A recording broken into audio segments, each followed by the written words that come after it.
ABVP जहन में आते हैं, ख़ास तौर से माइनॉरिटी कम्युनिटी के जो लोग होते हैं उनको आता है कि नहीं ये प्रो बीजेपी है, प्रो आरएसएस है और हमारे लिए यहाँ पर स्पेस नहीं है। तरफ छात्र संघ का चुनाव है, दूसरी तरफ आम चुनाव है। इसको लेकर के एबीवीपी आज के प्रोग्राम में क्या कोई इसके लिए एजेंडा तय किया गया? खुल के बताइए कौन सी ऐसी सरकार है, नाम बता दीजिए अभी से। बहुत समझदार युवा हैं।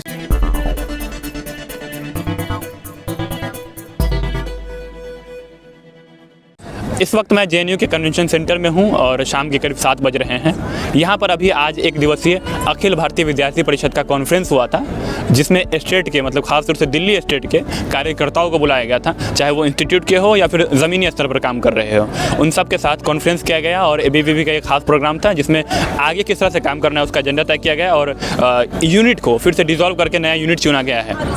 तो आगे एबीवीपी किस तरह से काम करने वाली है और क्या एजेंडा तय किया गया है, इन सब पर बात करने के लिए मेरे साथ इस वक्त दिल्ली स्टेट सेक्रेटरी हर्ष अत्री जी हैं। आइए हर्ष अत्री जी से जानते हैं। तो हर्ष अत्री जी, सबसे पहले आज़ाद सूत्र पर आपका स्वागत है। बहुत बहुत धन्यवाद। तो बताइए प्रोग्राम के बारे में, क्या कॉन्फ्रेंस में क्या तय किया गया, क्या किस तरह का प्रोग्राम था? अभी हाल ही में दिसंबर में अखिल भारतीय विद्यार्थी परिषद का 69वां राष्ट्रीय अधिवेशन दिल्ली में संपन्न हुआ और उस अधिवेशन में किस प्रकार से आगामी वर्षों में अखिल भारतीय विद्यार्थी परिषद के नेतृत्व में विद्यार्थियों की राष्ट्र के पुनर्निर्माण में भूमिका रहने वाली है, उसको लेकर चिंतन और मंथन रहा। तो अखिल भारतीय विद्यार्थी परिषद का जो राष्ट्रीय अधिवेशन था, वो राष्ट्रीय अधिवेशन 75वें वर्ष में, अमृत महोत्सवी वर्ष में चल रहा था और भारत की स्वतंत्रता को भी 75 वर्ष हो गए हैं। तो ये एक उचित समय है एक नए भारत की ओर अग्रसर रहने का, एक नया युग जो भारत का शुरू हुआ है उसकी ओर किस प्रकार से विभिन्न शैक्षणिक संस्थानों में विद्यार्थियों की भूमिका रहने वाली है। तो उसी तर्ज पर आज 59वां अधिवेशन दिल्ली प्रांत का जेएनयू में हो रहा है और उस अधिवेशन में भी किस प्रकार से हम आगे की योजना रखेंगे, किस प्रकार से विद्यार्थी परिषद के कार्यकर्ता अपने अपने कैंपसेस में परिसर चलो अभियान के माध्यम से आगे आने वाले समय में स्टूडेंट से आह्वान करेंगे कि वो अपने परिसर में आएँ। एक आनंदमयी सार्थक जीवन, आनंदमयी सार्थक छात्र जीवन जो थोड़ा स्ट्रेस ना हो स्टूडेंट्स को, स्टूडेंट्स आएँ, स्टूडेंट फ्रेंडली एनवायरनमेंट किस प्रकार से शैक्षणिक संस्थानों में मिल सकता है, उसको लेकर विद्यार्थी परिषद काम करेगी। और साथ ही साथ जैसे मैंने आपको पहले ही बताया कि अमृत महोत्सवी वर्ष है, तो इस अमृत महोत्सव वर्ष में अखिल भारतीय विद्यार्थी परिषद संगठनात्मक सुदृढ़ीकरण, संगठनात्मक विस्तार की ओर भी अग्रसर रहेगी। जहाँ हम अभी नहीं हैं, जहाँ हमारी इकाइयाँ नहीं हैं, जहाँ हम संपर्क स्थान के माध्यम से जाते हैं, वहाँ पर भी इकाइयों को स्थापित करके और वहाँ के विद्यार्थियों को राष्ट्र के पुनर्निर्माण में लगाएंगे। अच्छा, अभी जब मैं जेएनयू में आज आया था, पूरे दिन घूम रहा हूँ जेएनयू में, देख रहा हूँ, तो मुझे मालूम चली, जानकारी मिली है कि छात्र संघ का चुनाव भी होने वाला है जेएनयू में जल्द ही, और आपको मालूम है 2024 में आम चुनाव भी होने वाले पूरे देश भर में। तो एक तरफ छात्र संघ का चुनाव है, दूसरी तरफ आम चुनाव है। इसको लेकर के एबीवीपी आज के प्रोग्राम में क्या कोई इसके लिए एजेंडा तय किया गया, किस तरह से काम करना है इसको? देखिए, विद्यार्थी परिषद एक इलेक्शन ओरिएंटेड ऑर्गेनाइजेशन नहीं है, बट हम ये मांग हमेशा से उठाते आए हैं कि हर विश्वविद्यालय में, हर महाविद्यालय में जहाँ जहाँ भी रिप्रेजेंटेशन स्टूडेंट्स का होता है वहाँ चुनाव होने चाहिए। एक स्टूडेंट फ्रेंडली एनवायरनमेंट में किस प्रकार से स्टूडेंट्स को डेमोक्रेसी, भारत विश्व की सबसे बड़ा लोकतंत्र है, तो उसको सीखने का मौका जो होता है, उसको सीखने की जो पहली सीढ़ी होती है वो स्टूडेंट यूनियन इलेक्शंस होते हैं। तो जब जेएनयू में चुनाव नहीं हुए, चुनाव को लेकर पहले भी विद्यार्थी परिषद ने जेएनयू प्रशासन से ज्ञापन के माध्यम से, प्रदर्शन के माध्यम से चुनाव कराने की मांग की है। और अब जब सर्कुलर आया है कि जेएनयू में स्टूडेंट्स यूनियन इलेक्शन होंगे, तो विद्यार्थी परिषद ने उस सर्कुलर का तहे दिल से स्वागत करते हुए अभिनंदन भी किया। और साथ ही साथ बात रही लोकसभा के चुनाव की, तो लोकसभा चुनाव में विद्यार्थी परिषद ये मेक श्योर ज़रूर करेगा कि जो भी वोटर्स हैं वो अपने वोटिंग राइट को ज़रूर एग्जीक्यूट करें और सभी जो विद्यार्थी हैं, जो अभी फर्स्ट टाइम वोटर्स हैं या जितने भी यूथ है, वो एक अच्छी सरकार चुनने के लिए, एक विकासशील सरकार चुनने के लिए, एक ऐसी सरकार जो स्वामी विवेकानंद जी के, एपीजे अब्दुल कलाम के भारत के सपने को साकार कर सकती है, एक विकसित भारत की ओर अग्रसर करने वाली सरकार। बताइए कौन सी ऐसी सरकार है, नाम बता दीजिए अभी से। बहुत समझदार युवा हैं, ऐसी सरकार जो उन्हें लग रहा है, जो सरकार एक विकसित भारत की बात करती है, जो सरकार विकास की बात करती है, जो सरकार जीडीपी को आगे ले जाने की बात करेगी, जो सरकार इकोनॉमी को ऊपर उठाएगी। ये तो ऐसी कोई पार्टी नहीं है देश की जो पार्टी इस चीज़ के खिलाफ हो कि देश आगे न बढ़े, देश ग्रोथ न करे, देश की जीडीपी ग्रोथ न करे, तो सब पार्टी है। कुछ मतलब इन जनरल बात आप कर रहे हैं, कुछ कोई भी पार्टी खिलाफ इसलिए नहीं होगी क्योंकि ये वास्तविकता है और यूथ इस वास्तविकता से भली भांति परिचित है।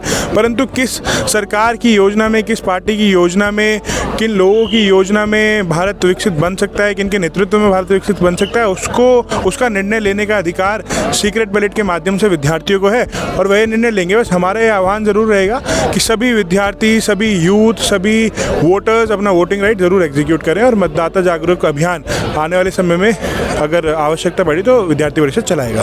क्या 2024 में होने वाले छात्र संघ के चुनाव जेएनयू में एबीवीपी पार्टिसिपेट करेगी? जी बिल्कुल। जहाँ आप बता रहे थे कि हम डायरेक्टली हम इलेक्टोरल कोई नहीं, सिर्फ इलेक्शन हमारा मोटो नहीं है, ये मैंने आपको बोला। अच्छा। परंतु जहाँ जहाँ भी विद्यार्थियों की सहभागिता रहनी चाहिए, जहाँ जहाँ रिप्रेजेंटेशन रहना चाहिए, वहाँ विद्यार्थी परिषद चुनाव लड़ती है। दिल्ली विश्वविद्यालय छात्र संघ में 4 साल तक चुनाव नहीं हुए, सारे विद्यार्थी संगठन अपने बिलों में घुस गए। बरसाती मेंढक जो बरसात में वापस आते थे वो कहीं कैंपस में दिखे। 4 साल तक विद्यार्थी परिषद वहाँ पे रहा। उसके बाद जब चुनाव आए तो चुनाव में हम सब ने रिजल्ट देखा।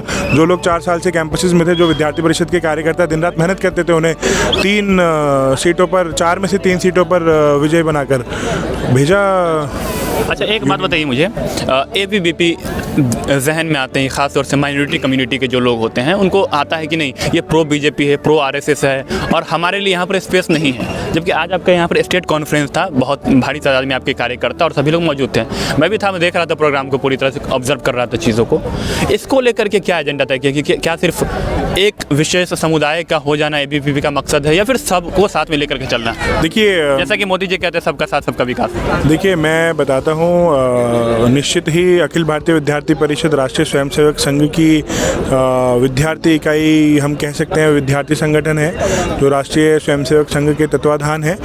परंतु मैं आपसे ये क्वेश्चन करना चाहता हूँ, आप सुबह से आप जितने भी समय से आप यहाँ हैं, 2 घंटे, 3 घंटे, 4 घंटे से, क्या आपको इस कॉन्फ्रेंस में, जहाँ विद्यार्थी हर एकेडमिक इंस्टीट्यूशन से आया, जहाँ जामिया से भी आए हैं, जहाँ जामिया हमदर्द से भी लोग आए हैं, जहाँ जेएनयू से भी कार्यकर्ता आए हैं, जहाँ डीयू से भी कार्यकर्ता आए हैं, डीटीयू, आईआईटी, एनएलयू, हर शैक्षणिक संस्थान से कार्यकर्ता आए हैं, स्टूडेंट्स आए हैं, तो आपको कुछ ऐसा अगर लगा तो आप बताइए। अगर नहीं तो फिर ये सब भ्रमित करने वाली चीज़ें हैं।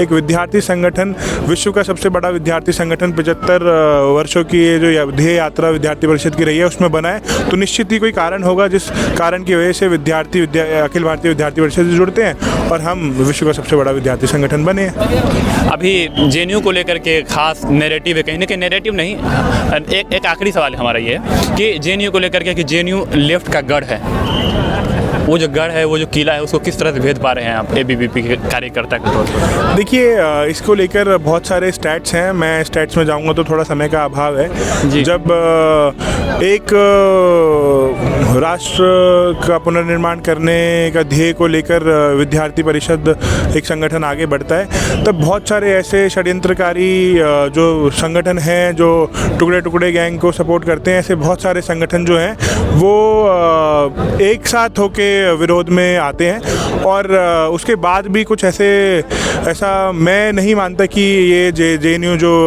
विश्वविद्यालय है वो किसी का गढ़ है।